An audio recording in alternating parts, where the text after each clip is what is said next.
Hi, hello and welcome. Welcome back to another Onkruid video.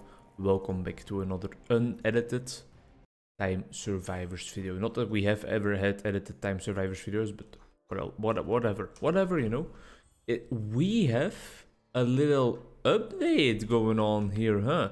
First of all, the screen seems a bit farther zoomed out, but that might just be me imagining things. Secondly, though, look at all this stuff. Look at all this stuff right here. Let's go for some of the items that we have never used yet so that we can go for the max upgrades on them in the hopes of that also unlocking some new stuff for us. But yeah, this is looking mighty clean. Absolutely. Some very nice UI changes. And this is our health bar. Let me run into a red. Yeah, alright, that's already like a lot clearer as well. The XP bar is also very nice. It's also cool that it flashes whenever you pick up HP. I hope that will not get annoying when you get into the late game when the bar is just getting filled up non-stop. We will already get a little bit of a simulation of that here is what I meant to say, but we have already picked up all the experience surrounding us so far. I do believe we have also not gotten a run with a max level crossbow either, so we might want to go for that too. This is definitely something we have not gotten yet because we have just unlocked it, but I think we unlocked it by getting like a max level sling. So I would presume that getting max level iron balls is not going to unlock anything new for us, sadly. Let's just go for all the weird passive items. I don't know if we're still going to be able to finish a run like this, but we definitely need to get like some weapons sooner or later because otherwise it's just not going to be such a vibe. The crossbow. The crossbow. I don't think we leveled it up to the max. I think we have had it before, but we probably died in that run right before actually getting anywhere.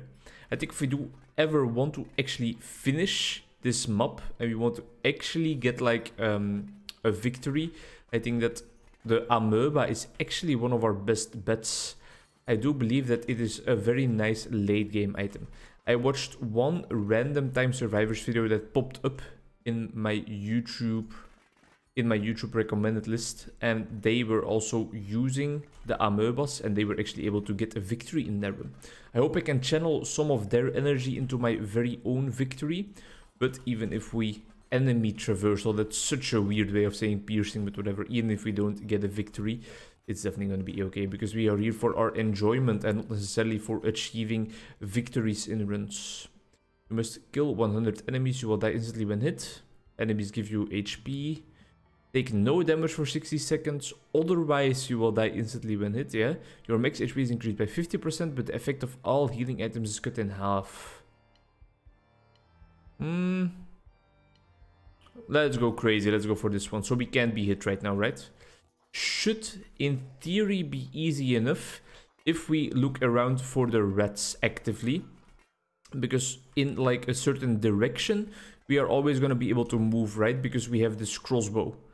I think I definitely want another weapon, whatever it was, just to clear out the screen a little bit in a better way. How much longer do we need? Oh, it's up there. Oh, it was kills. It wasn't even surviving a certain amount of time. So now, killing enemies with critical hits is going to heal us up for the rest of the run. Very viable, very much worth it. That's for sure.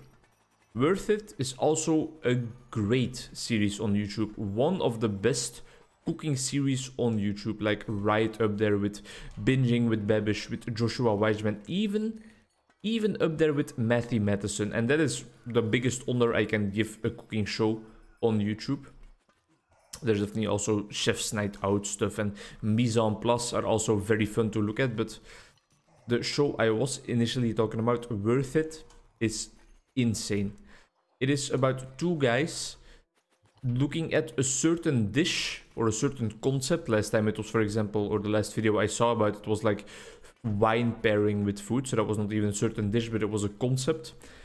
And they, pardon me, look at that concept or that food item, whatever you want, in 3 different price points or at 3 different price points. So for example, they could look at a grilled cheese that sets you back $1. They could look at a grilled cheese that actually costs you $5, and then all of a sudden a grilled cheese that will set you back an entire kidney, you know? It can go in all different directions. And then that final grilled cheese will be with like the singular bowl of Gruyere that they actually made in the Swiss Alps in a very, very specific town where the cows, or if Gruyere is even made from cow milk, I don't know, where the animal that they made the cheese from has only eaten caviar for their entire life, something like that, you know? Just some crazy shit. And then at the end, they decide on which item or which restaurant, which venue was their worth it winner. So, which item was most worth it for its price point. It's a very, very enjoyable show. It's lighthearted, it's great, it's well edited. It provides a nice mix of information, but mostly just like the guys just goofing around. The guys whom I should know the name of, but I don't actually. I'm not even gonna try. Doppelganger is something we had already. With lights out. Press space to drop a bomb. We loved the bomb so far, right? So now we need to survive in the darkness.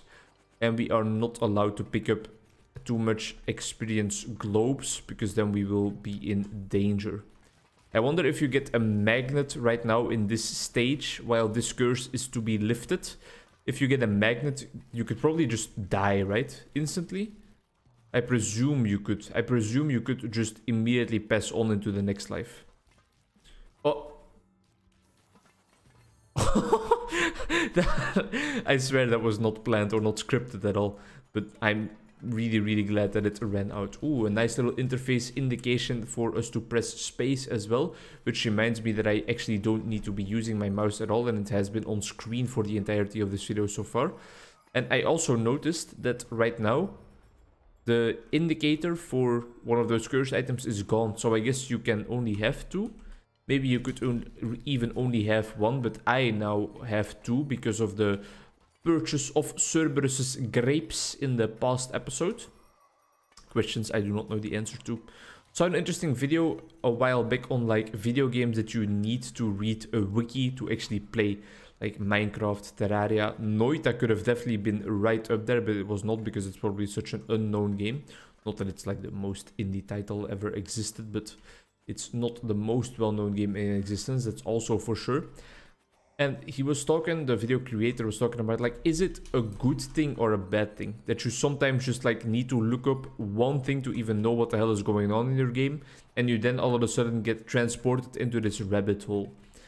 The little... What the fuck? The little...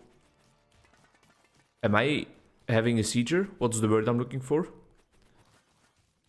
The... Example? Holy shit. Call 911. The example he gave in his video was him receiving an item in Terraria. Just like a random item, like a depth meter or something it was, I think. And him then being like, oh, I'll look up what this does. Accidentally pressed the spacebar, by the way.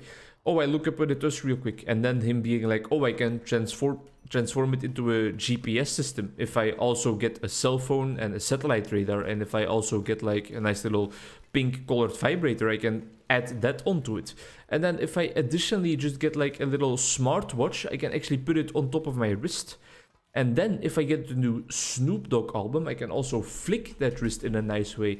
And all of a sudden he just got into this insane rabbit hole of Terraria knowledge that he is probably never going to use, because sometimes when, and that was like his point, when you get overloaded with information like that, you immediately get burnt out because you get overwhelmed of everything the game has to offer. And then the game can be as in-depth as it wants to be. If you are burnt out like that, you are not going to get back into it, right? So he was like, I enjoy it. I love me an in-depth game that overloads you with information sometimes, but I think that for a lot of people it can also scare you. And I definitely agree. I think for me it rarely scares me. I love myself an in-depth game. I might not finish it if you look at the Crossroad series on my channel, for example, but I digress a little bit about that. It has to be a nice balance, right? Crossroad, for some reason, it just at a certain point felt in-depth in the wrong ways. It felt like they slowed down the game way too much, because you all of a sudden had to think way too hard about all the puzzles that they provided for you. Whereas otherwise it was just fun, a little mix between puzzling and combat, but all of a sudden it turned into a puzzle game more than like an RPG, and that was definitely not what I was looking for anymore. That's why I discontinued that series on my channel. And I'm actually still quite glad and proud that I was able to do that. That I am not, for example, a lot of people do this with reading. I think they feel obliged by some force that is stronger than themselves for some reason to always finish every entire book. And here on the YouTube channel, I kind of had that same feeling, I think, firstly, when I was firstly creating my YouTube videos, that I have to finish games completely. But here I was just like, no, you know, no, I'm done. It's been a good run. It's been a nice experience in Cristoforo. I loved the game aesthetics. I loved some of the quests we had to do. I loved some of the storylines we were a part of, but it's fine. I don't need any more, you know? I don't need any more Cristoforo in my life. It has been enough. And I'm just satisfied. I'm satisfied that I was able to make that executive decision.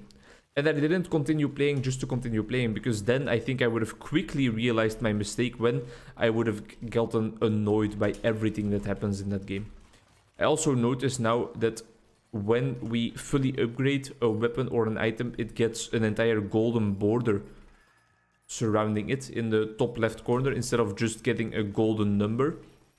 So you can then see that the ammo upgrade item only gives us actually 2 upgrades. It only lasts for 2 levels. And that the weapons are still at 8 and the passive items are still at 5. And we have actually upgraded all our passive items to level 5 already. And our weapons are also just getting upgraded to the brim.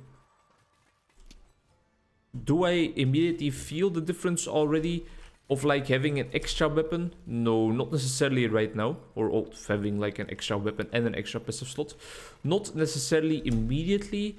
But I think probably like a little bit, right? I have to feel it a little bit. But it's not as game-changing as you might expect it to be, to have like an entire additional slot on both ends. It's just a nice little addition. I can't help but notice, though, that we have not had one of those magic mushrooms in eons. In actual centuries. And I hope you will also remember me for those centuries. Shout out Fallout Boy. Shout out Fallout Boy. But I mean, a nice little magic mushroom would have just been fun. 1 up to all stats, you know. That's a little Isaac reference in there, which is sadly not being played by my main man Northernline anymore. I say sadly, but I am happy for him. It's actually like exactly what I just talked about, right? Making the executive decision of quitting while you're ahead. Stopping with playing a game, ending off a series before it has reached its logical conclusion.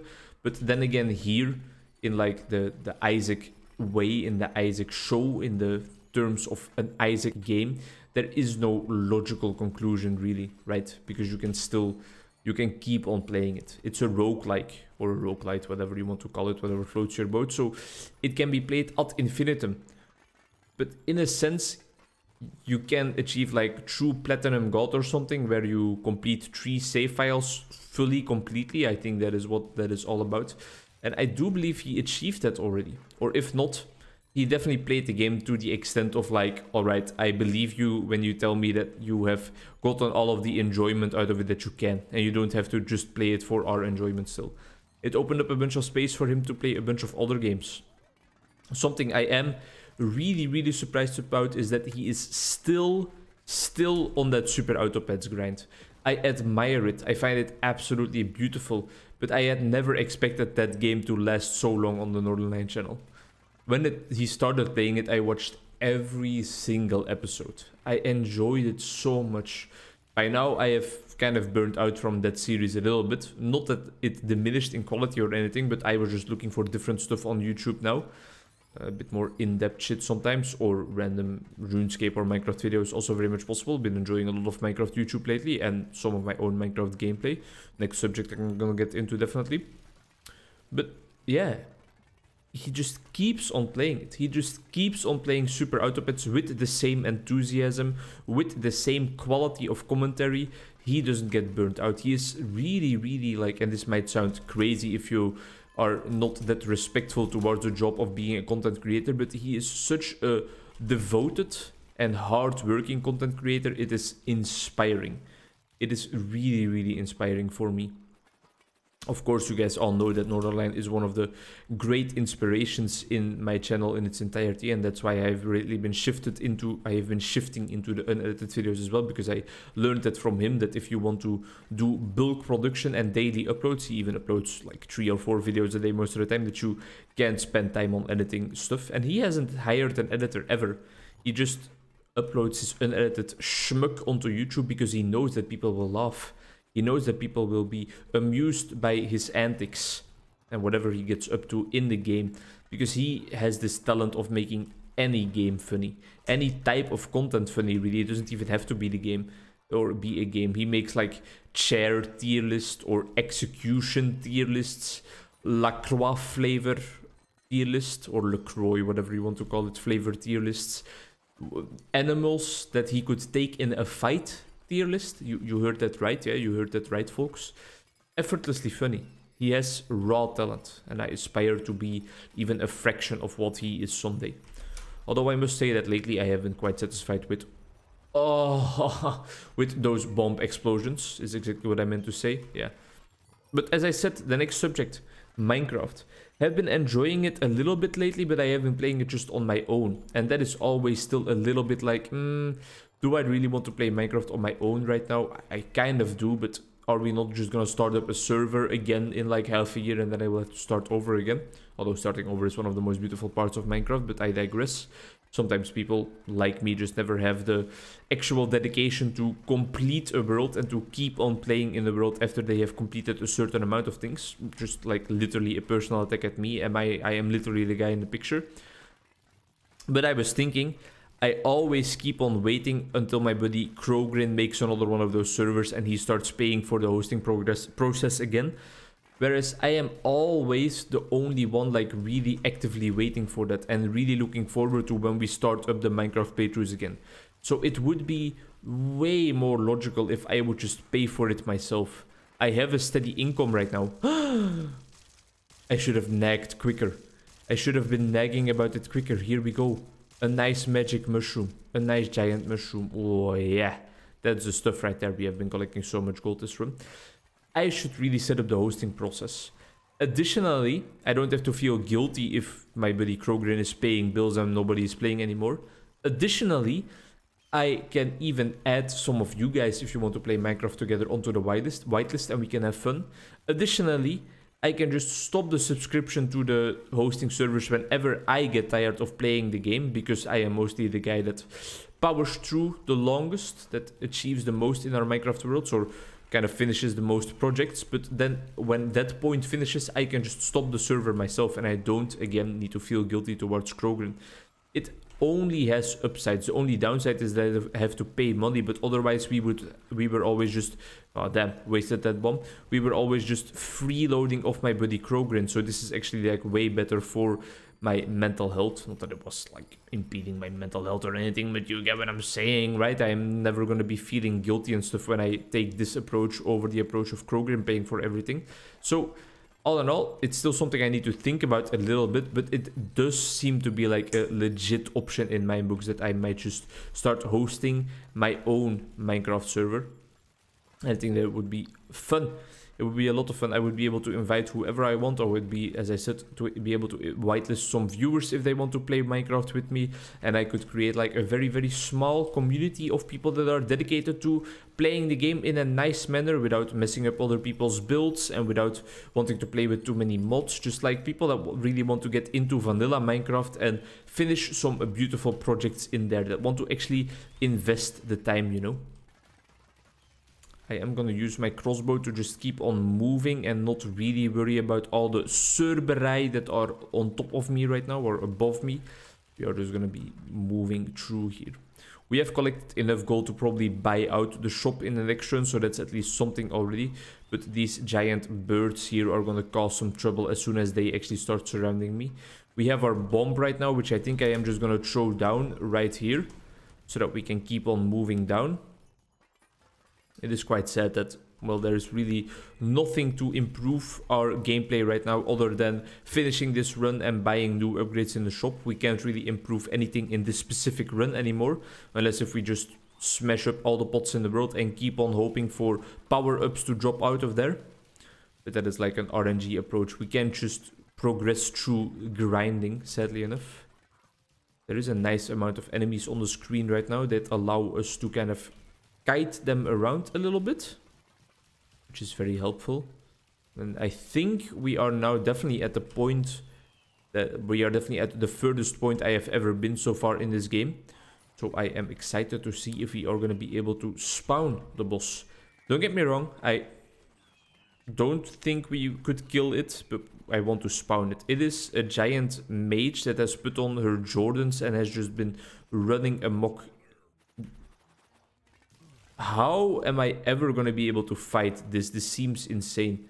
I can't ever dodge her, right, when she does that attack? Like, what am I meant to do? Do I need to stay closer? Interesting. Do I need a movement speed upgrade to kill her? Because that would be quite weird, right? Mystic Urn. If you carry this relic, Mortician Max.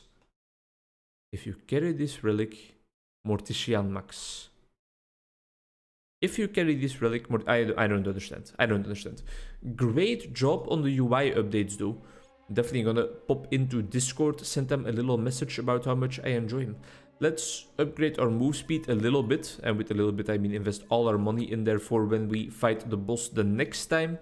Let's also still buy a little bit of armor. I'm quickly gonna just show off what our movement speed looks like right now. I mean, we don't necessarily see a difference right from the get-go, but I hope that in the end it will help us out a little bit.